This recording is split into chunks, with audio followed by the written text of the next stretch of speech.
A paz do Senhor, irmãos, eu tenho certeza de que esta palavra que vamos a compartilhar esta tarde vai produzir um verdadeiro renovo em tua fé.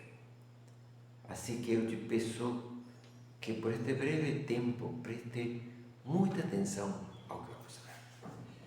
Se nos chamamos evangélicos, quer dizer que somos diferentes de outros grupos cristãos, católicos, ortodoxos gregos, ortodoxos russos, ortodoxos etíopes, há muitos grupos. Mas os evangélicos somos os que a Igreja Católica chama de protestantes. Temos alguns princípios fundamentais, alguns princípios que nos diferenciam de todos os demais grupos de cristãos. O primeiro de todos é que a Bíblia é nuestra única norma de fé e prática. ¿Qué quer dizer? Que pode haver livros, pode haver estudos, pode haver doutrinas, mas a única norma de fé verdadeira para nós é a Bíblia. E essa é a nossa norma de prática. Por quê? Porque a Bíblia é a palavra de Deus. Há muito tempo o Senhor me mostrou que provavelmente o maior milagre que existe na vida do ser humano é crer que a Bíblia é a palavra de Deus. Porque quando o cristão compreende que a Bíblia é a palavra de Deus, aí tem uma base segura e absolutamente inamovível. E nós vemos que hoje em dia, nas nossas igrejas, existe a crença de que essa palavra de Deus, mas também há muitas dúvidas entre muitos irmãos. Por exemplo, eu vou mencionar para vocês dois casos que eu conheço claramente dos seminários evangélicos de denominações importantes. Uns 20 anos atrás, um amigo, que hoje é pastor de uma grande igreja, estava no primeiro ano do seminário, e vem e me disse: Juan, você sabia que não foi Moisés o autor dos 5 livros do Deuteronômio? Eu perguntei: quem falou isso? A minha professora do Antigo Testamento. Bom, então, preparamos um trabalho, um estudo profundo, para provar que essa doutrina que se ensina é chamada de hipótese documentária e que afirma que foram diferentes autores e que foram finalmente recopilados por alguém, e esse alguém foi chamado de Moisés, que verdadeiramente não existiu, os 4 primeiros livros, e o 5º livro realmente não tem nada a ver com nosotros, nessa história, não tem nada a ver com os 4 primeiros. Que o 5º livro, diz essa hipótese documentária, que é ensinada habitualmente nas escolas teológicas como uma possibilidade, é um absurdo, diz que o 5º livro foi escrito durante o reinado do rei Josias. Josias foi o último rei que tentou restaurar Jerusalém antes de que Jerusalém fosse levado em cativerio babilônico. Foi um grande rei, foi um grande avivalista, e ele fez tudo para restaurar a nação à presença de Deus.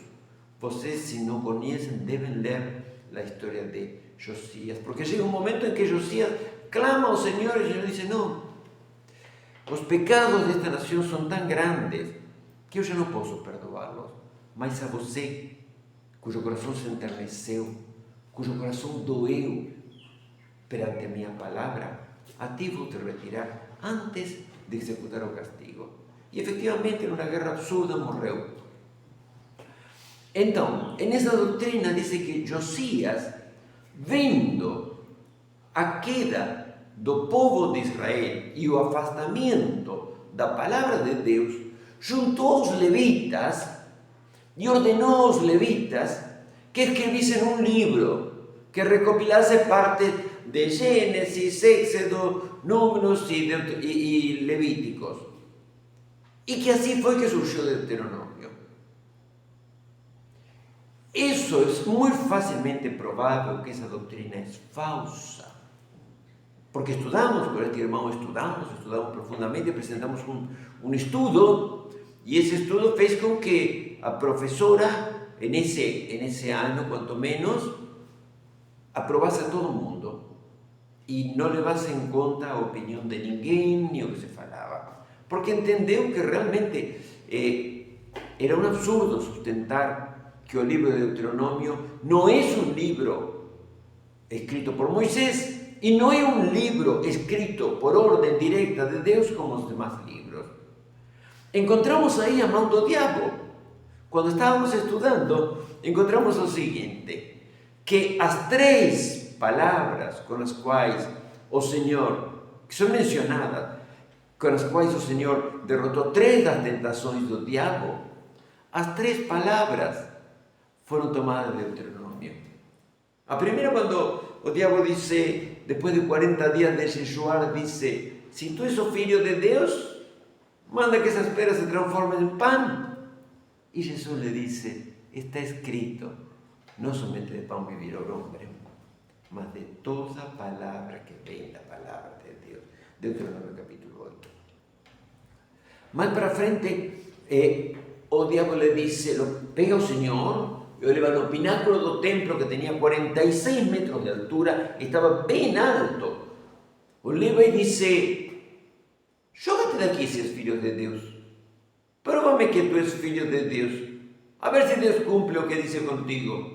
Que está escrito en los Salmos 91, a seus anjos dará orden para que te guarden en todos tus caminos y teu pé no tropece en piedra. Y el Señor Jesús le dice, está escrito en Deuteronomio capítulo 6, verso 16, dice, no, está escrito, dice el Señor, no tentarás al Señor teu Dios. Y finalmente el diablo, ya viendo que estaba perdido, le dice, está bien, eu vou te entregar toda a criação e todos os reinos do mundo, porque me foram entregados a mim. Se referia a Adão. Se você postrado me adorar. E o Senhor lhe disse, também tomando 2 citações de Deuteronômio, somente ao Senhor teu Deus servirás e somente a Ele adorarás. Então, encontramos que essa sugestão de que o libro de Deuteronomio no era inspirado por Deus, sino que había sido feitura de un hombre, fica arrasado pelo fato mismo de que o Filho de Deus, o autor da Biblia, esté diciendo que esté tomando eso para derrotar al diablo. Otro caso patético, un irmão, em certa feita me disse, estávamos falando sobre o fato de que o Senhor tinha profetizado que aos 70 anos de cativerio o povo seria liberado.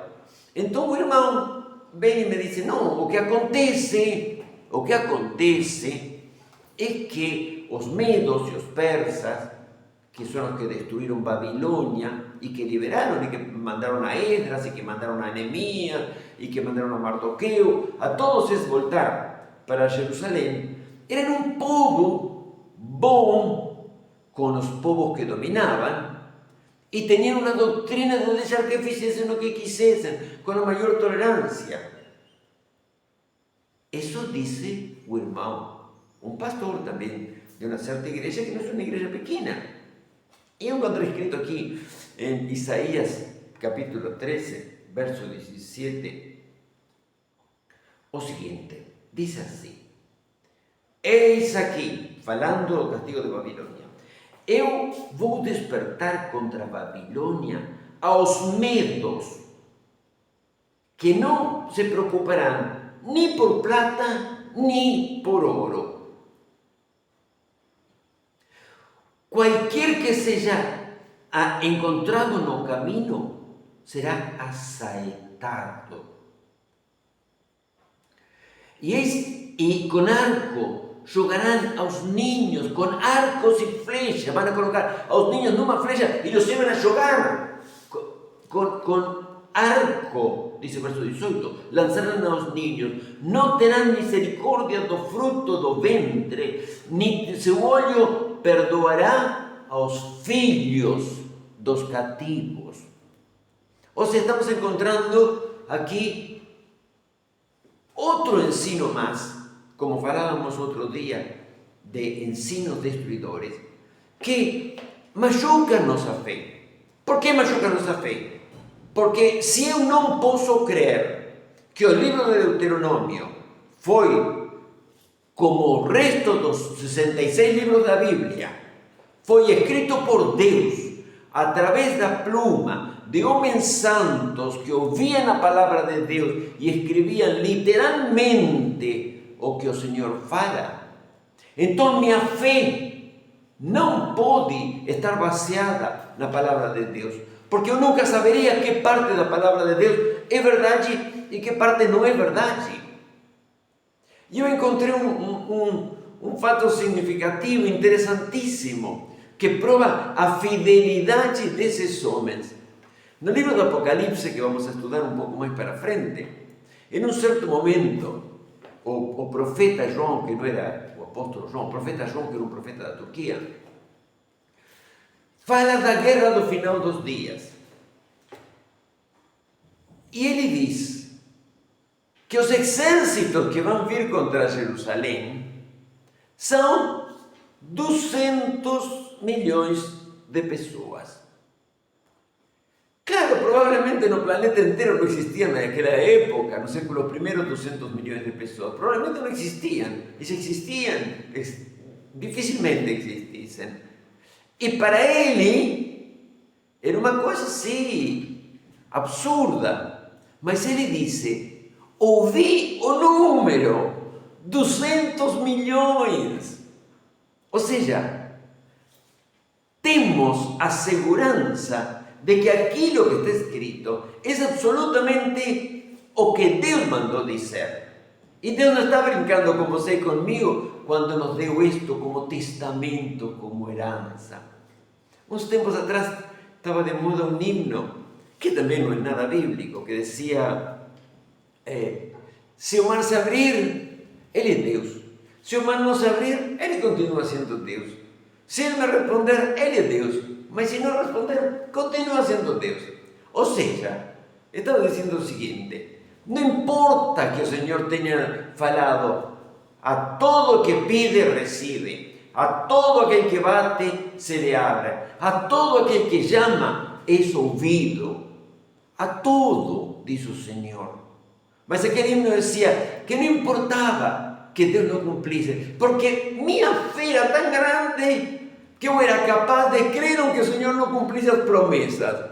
Algo que verdadeiramente não tem sentido e que contradiz absolutamente a doutrina da graça. Na doutrina da graça, onde creemos que quem é poderoso é o Senhor e que quem é falho e cheio de pecados e que todas as noites me ajoelho e peço perdão a Deus por uma lista enorme de pecados que cometi, sou eu, não al invés.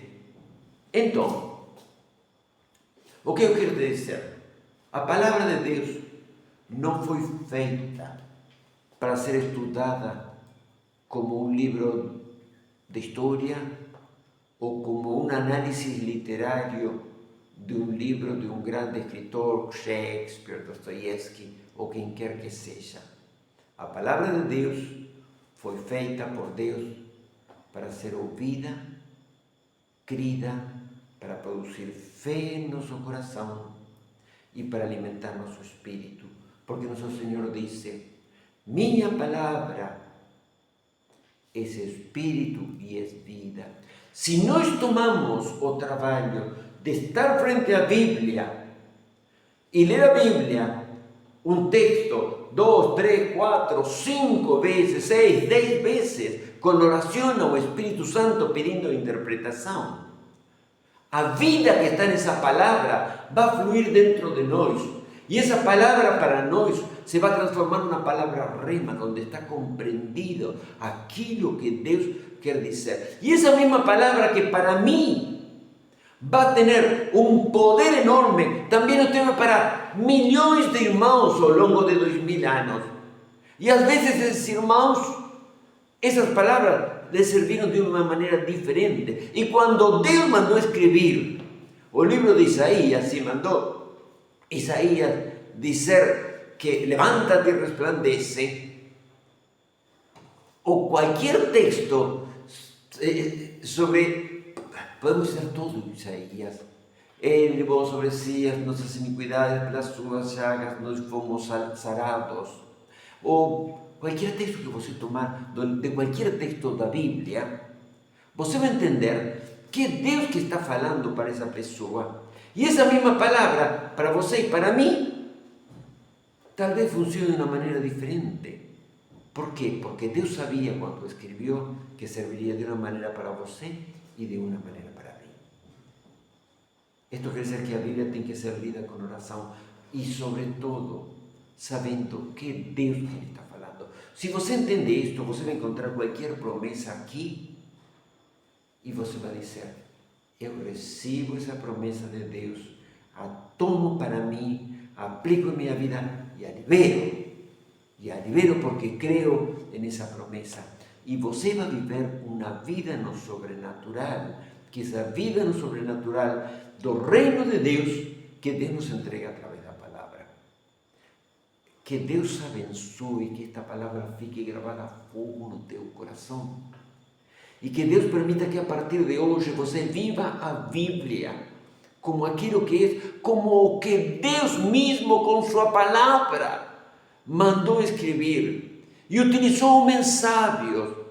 Podemos estudar a história da Bíblia, podemos talvez, eu faço um estudo depois para explicar como temos certeza também histórica de que é verdadeira, pero temos que tomá-la como a palavra verdadeira de Deus escrita para nós. E aí vamos a viver realmente o reino dos céus. Que Deus abençoe vocês, porque estamos esperando um grande avivamento, não é? E é através da palavra que vamos chegar. Fiquem com Deus.